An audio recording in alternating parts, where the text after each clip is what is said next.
नमस्कार। आज हम जानेंगे कि कई सालों से कई लोग पूजा पाठ व्रत आदि कर रहे होते हैं, फिर भी क्यों नहीं मिलता है उनकी पूजा का फल।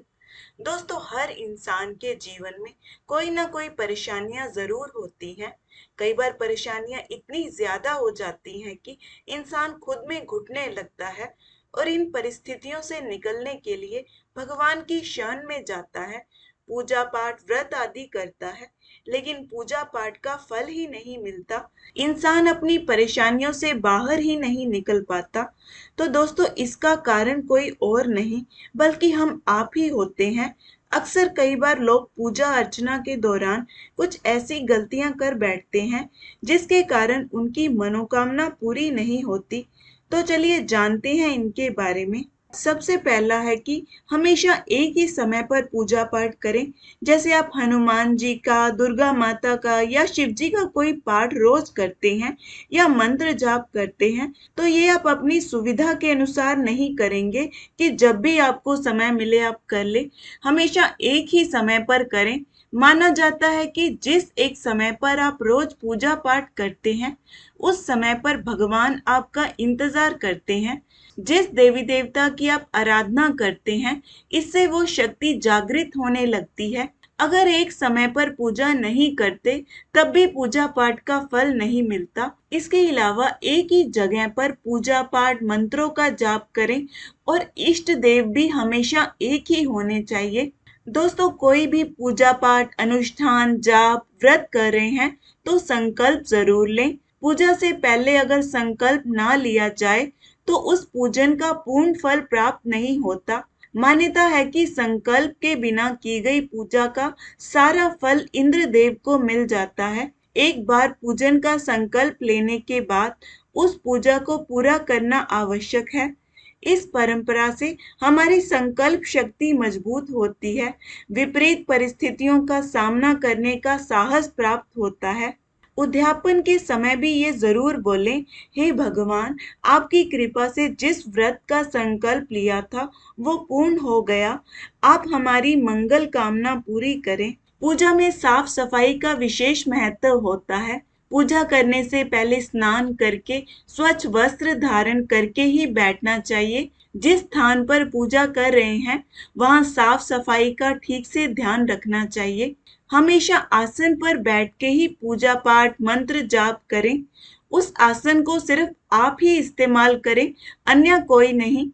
पूजा के बाद आसन के नीचे जल छिड़क के माथे पर जरूर लगाएं। इससे आपको पूजा का पूरा फल मिलता है। दोस्तों, जो भी पूजा पाठ आप कर रहे हैं, तो दीपक जरूर जलाएं। जब तक पाठ करें दीपक जलता रहे। और भगवान को भोग जरूर लगाएं। जिस देवता की पूजा कर रहे हैं, उनसे संबंधित भोग लगा सकते हैं, नहीं तो मिश्री का ही लगा सकते हैं, चाहे तो तुलसी के पत्ते ही अर्पित करें। अगला है दोस्तों, जिस देवता की भी पूजा कर रहे हैं, व्रत कर रहे हैं, उनके मंत्रों का जाप जरूर करें और उच्चारण शुद्ध रखें। मंत्र जाप करते समय एक पात्र में जल रख लें और जाप के बाद वो आप पी सकते हैं। दोस्तों, पूजा पाठ करते समय चमड़े का कुछ भी जैसे पर्स, बेल्ट वगैरह अपने पास ना रखें। खुले बालों में भी पूजा ना करें। बाल बांधकर और सिर ढककर ही पूजा करें। आपका कोई अनुष्ठान, व्रत चल रहा है तो ब्रह्मचर्य का पालन करें। मांस मदिरा का सेवन ना करें। व्रत खोलने के बाद भी इसका सेवन ना करें। कोशिश तो करें हमेशा के लिए ही छोड़ दें। पूजा के बाद आरती जरूर करें। बिना आरती के पूजा का फल नहीं मिलता। पूजन कर्म और आरती पूर्ण होने के बाद उसी स्थान पर खड़े होकर परिक्रमा अवश्य करनी चाहिए। सूतक में व्रत की शुरुआत ना करें, शुभ समय में ही करें। दोस्तों, मंदिर और देवी देवताओं की मूर्ति के सामने कभी भी पीठ दिखाकर नहीं बैठना चाहिए। अगला है, भगवान को कभी भी बासी जल, फूल और पत्ते नहीं चढ़ाने चाहिए, लेकिन गंगा जल, तुलसी के पत्ते, बिलपत्र और कमल, ये चारों बासी नहीं होते।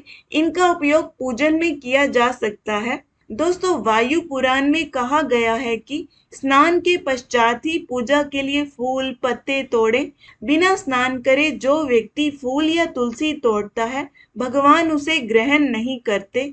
जिस भी भगवान की आप पूजा की तैयारी कर रहे हैं, उनसे संबंधित सामग्री जरूर शामिल करें।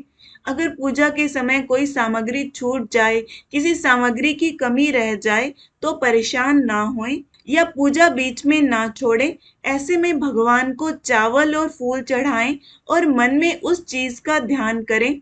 दोस्तों, मूर्ति स्नान में मूर्ति को अंगूठे से ना रगड़े। अगर आपके पास बाल गोपाल हैं, तो उनको भी स्नान करवाते समय अंगूठे से ना रगड़े। अगला है, मंदिर में कभी भी पीछे सिर नहीं टेकना चाहिए। कई लोग परिक्रमा करते वक्त पीछे प्रणाम करते हैं, ऐसा नहीं करना चाहिए। विष्णु पुराण, पद्म पुराण में लिखा है कि जब हम मंदिर के पीछे प्रणाम करते हैं, तो हम अपनी जिंदगी में जितना पुण्य करते हैं, वो हमारा सारे पुण्य समाप्त हो जाता है। दोस्तों, देवताओं के सामने प्रज्वलित दीप को बुझाना नहीं चाहिए। अगला है, जो मूर्ति स्थापित हो उसमें आवाहन और विसर्जन नहीं होता। दोस्तों, सभी प्रकार की पूजा में चावलों का बड़ा महत्व है।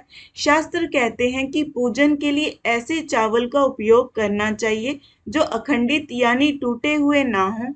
दोस्तों, किसी भी पूजा में मनोकामना की सफलता के लिए दक्षिणा अवश्य चढ़ानी चाहिए। दक्षिणा अर्पित करते समय दोषों को छोड़ने का संकल्प लेना चाहिए। दोषों को जल्दी से जल्दी छोड़ने पर मनोकामना अवश्य पूर्ण होती है। इसके अलावा दोस्तों, किसी की बुराई ना करें, किसी से ईर्ष्या भाव ना रखें, किसी का दिल ना दुखाएं, गुस्सा ना करें, गरीब असहाय लोगों की सहायता करें, स्त्रियों का सम्मान करें, किसी का बुरा करने के लिए कभी कोई पूजा पाठ ना करें। किसी का बुरा करते हैं तो भी पूजा पाठ निष्फल हो जाते हैं। पूजा पाठ से आपने जो शिक्षा ग्रहण की है, उसे अपने जीवन में जरूर उतारें। आपकी मनोकामना जरूर पूरी होगी। दोस्तों, अपनी गलतियों और पूजा में हुई भूल चूक के लिए क्षमा याचना जरूर करें कि हे प्रभु, जो भी गलती हुई हो, अपना बच्चा समझकर माफ करें। पूजा कर रहे हैं तो ये मन में ना लाएं कि इतने समय से पूजा कर रहा हूँ, कोई फल नहीं मिला। पूरी श्रद्धा और विश्वास से पूजा पाठ करें, बल्कि क्षमा याचना ही करें कि हे प्रभु, मुझसे ही कोई गलती हो रही हो, मुझे क्षमा करें, अपनी कृपा मुझ पर बनाए रखें और मेरी परेशानियां दूर करें। दोस्तों, हमेशा अपने पाठ की तरफ ही ध्यान केंद्रित करें। ये नहीं कि इतने पाठ रह गए हैं, जल्दी जल्दी में पूजा पाठ ना करें। दिल से प्रेम से पूजा पाठ करें।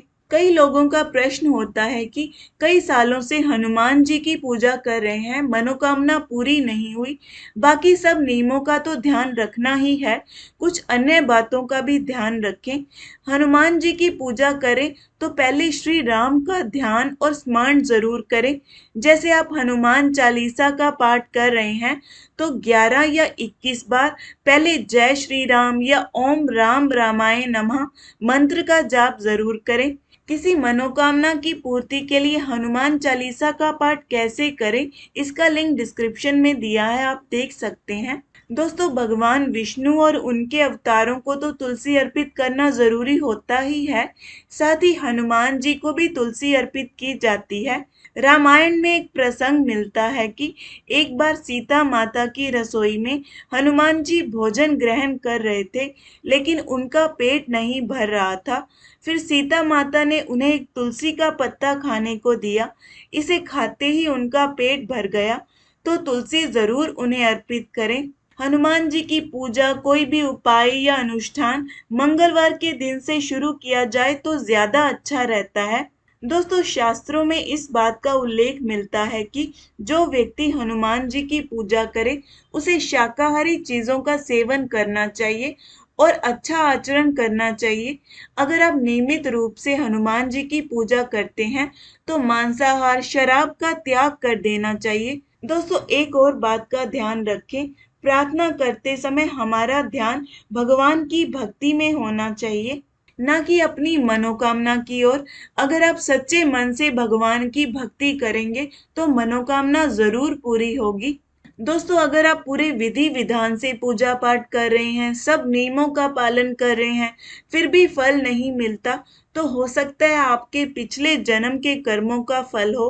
कर्मों का फल तो हर इंसान को भोगना ही पड़ता है। आप पूरी श्रद्धा और विश्वास के साथ पूजा पाठ और अच्छे कर्म करते रहें। ये आपके पुण्य कर्म भी व्यर्थ नहीं जाएंगे। इनका भी आपको एक ना एक दिन फल जरूर मिलेगा। भगवान पर पूरा भरोसा रखें। वो अपने बच्चों के साथ कभी कुछ गलत नहीं करते और आप बस अपना कर्म करते जाएं।